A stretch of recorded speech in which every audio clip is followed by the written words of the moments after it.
تفتح، ثلاثی مجرد ابواب ہم نے پڑھے ہوئے ہیں، 6 ابواب ہیں جی. کون کون سے ابواب ہیں؟ باب فا سنتے ہی فتح یفتح، باب ضاد ضرب یضرب، باب نون نصر ینصر، باب سین سمع یسمع، باب ہا حسب یحسب، اور باب کاف کرم یکرم. 6 ابواب ہیں ثلاثی مجرد کے. اور میں آپ کو بتا چکا ہوں کہ انہیں ابواب کیوں کہا جاتا ہے. یہ اصل میں ماضی اور مضارع کے کمبینیشنز ہوتے ہیں کہ کسی بھی مادے کو آپ نے ماضی کی کس ڈائی سے استعمال کرنا ہے اور مضارع کی کس ڈائی سے استعمال کرنا ہے. اگر ہم ڈائز کو سامنے رکھیں تو ماضی کی 3 ڈائز ہمارے سامنے آئی تھیں، فعل، فاعل اور فاعل. اسی طرح مضارع کی بھی 3 ڈائز آئی تھیں، یفعل، یفعل اور یفعل. اس کے بعد ہم نے جب فعل مجہول پڑھا تو فعل مجہول کی بھی 2 ڈائز ہمارے سامنے آئیں، ایک ماضی مجہول کی ڈائی اور ایک مضارع مجہول کی ڈائی. تو ماضی مجہول کی جو ڈائی ہمارے سامنے آئی تھی وہ تھی جی فعل. اب یہ دیکھیں وہ فعل، فاعل، فاعل سے مختلف ہے. اور مضارع مجہول کی ڈائی بنی تھی یفعل. اب یہ مختلف ہے یفعل، یفعل اور یفعل سے. یعنی آپ دیکھیں علامت مضارع ہی پیش والی آ رہی ہے. تو اب ذرا تھوڑا سا غور کریں گے، یفعل تفتح سے ملتا جلتا ہے کہ نہیں ہے؟ یعنی اگر میں یفعل کی جگہ پر تفعل کر دوں تو وہی لفظ بن جائے گا. تو گویا پیسو وائس کی ڈائی ہے. تو جی فا، تا اور ہا یہ ہمارا مادہ ہے جی. فا تا ہا مادہ کھولنے کے لیے استعمال ہوتا ہے، باب فا سے استعمال ہوتا ہے. فا مینس فتح یفتح، تو ماضی کیا بن گیا جی؟ فتح یفتح. فتح کا کیا معنی ہوں گے؟ اس نے کھولا. اور یفتح وہ کھولتا ہے یا کھولے گا. فتح اس سے میں مجہول بنانا چاہتا ہوں.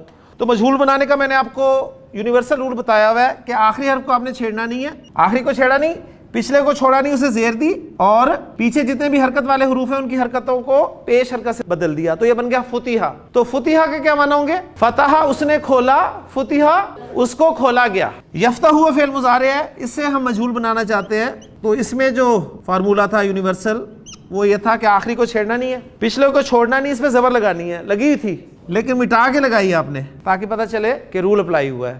اور تیسرا سٹیپ علامت مضارع اس کو پیش سے بدل دینا ہے. تو یہ بن گیا جی آپ کا یفتح.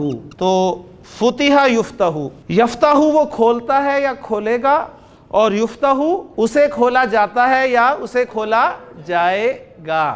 یفتح مذکر کے لیے اور تفتح کس کے لیے ہوگا؟ مؤنث کے لیے. یعنی یفتح اس مذکر کو کھولا جاتا ہے یا کھولا جائے گا، اور تفتح اس مؤنث کو کھولا جاتا ہے یا کھولا جائے گا. اب ہم دیکھتے ہیں جی ہمیں حدیث میں پہلا لفظ ملا جی تفتح، تو ہم نے پہچان لیا اچھا یہ فعل مجہول ہے اور چوتھا صیغہ ہے، 1 2 3 4 چوتھا صیغہ ہے.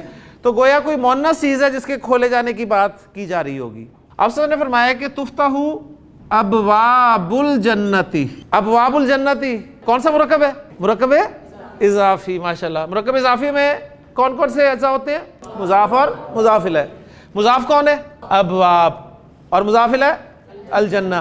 اچھا اب مجھے بتائیں ابواب الجنتی تفتح کے لیے کیا بن رہا ہے جملے میں؟ نائب فاعل. دیکھیں جب بھی فعل آتا ہے نا تو فعل جب بھی آئے گا اگر وہ فعل معروف ہے تو اس کے بعد فاعل آئے گا رفع میں، اور اگر فعل مجہول ہے تو اس کے بعد نائب فاعل آئے گا. تو یہ آپ نے مجہول بنا لیا، تو مجہول جیسے ہی فعل آتا ہے اس کے بعد آپ نائب فاعل ڈھونڈیں. ابواب الجنت یہ نائب فاعل ہے تفتح کے لیے. اب مجھے بتائیں ابواب کوئی مؤنث ہے جس کے لیے تفتح کا فعل استعمال کیا گیا؟ غیر عاقل کی جمع ہے. غیر عاقل کی جمع کے لیے فعل استعمال ہو گیا، اور جو ضمیر استعمال ہوگی وہ واحد مؤنث استعمال ہوگی، لہٰذا چوتھا صیغہ لگا ہے. تو تفتح ابواب الجنتی، جنت کے دروازے کھولے جاتے ہیں سوار کے دن، اور یوم الخمیس.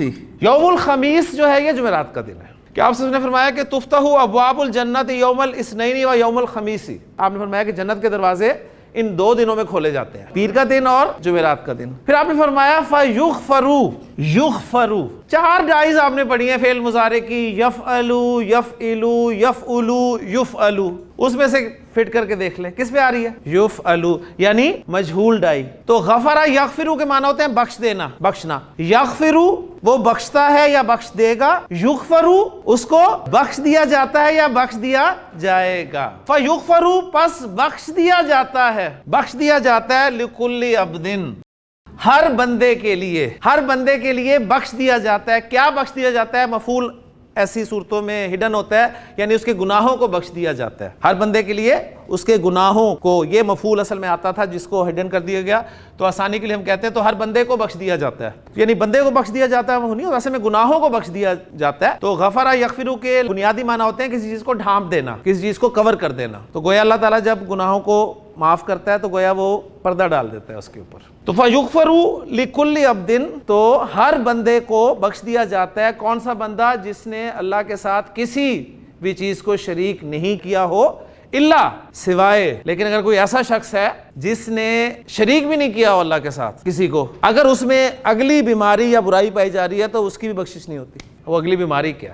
الا رجلا، سوائے اس شخص کے کہ کانت بینہ و بین اخیہ شحناء، ایسا شخص جس کے اور اس کے بھائی کے درمیان ناراضگی ہو، اگرچہ وہ شرک نہ بھی کرتا ہو لیکن اگر یہ ہے، پھر آپ نے آگے فرمایا فیقالو، پھر کہا جاتا ہے کہ انذروا ھذین، ان دونوں کو چھوڑ دو. 3 مرتبہ یہ جملہ کہا جاتا ہے کہ ان دونوں کو چھوڑ دو، ان دونوں کو چھوڑ دو، ان دونوں کو چھوڑ دو، حتی یصطلحا، یہاں تک کہ یہ دونوں صلح کر لیں آپس میں.